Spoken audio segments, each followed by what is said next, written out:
Welcome to the Slop Farm. Enjoy the video. You start now. Rinse 2 cups dried chana until water clears, then soak in 3 times the water for 8–10 hours so they plump evenly. While soaking, chop 1 onion and 2 tomatoes and mix 1 tablespoon ginger-garlic paste. This saves active time later. Once soaked, drain and inspect for stones. Make sure legumes are tender to touch but not mushy, because proper texture prevents overcooking in the pressure stage. Once drained, combine chana with 4 cups water, 1 teaspoon salt, and a bay leaf in a pressure cooker. Cook 15–20 minutes so they become creamy yet hold shape.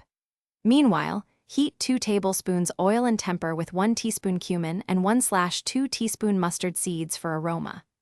Sauté chopped onion until translucent, add tomatoes and spices, turmeric, coriander, garam masala, and simmer. This forms the masala base that binds. You finish by folding the cooked chana into the masala, then simmer for 8–10 minutes so flavors marry and the liquid reduces to your preferred consistency.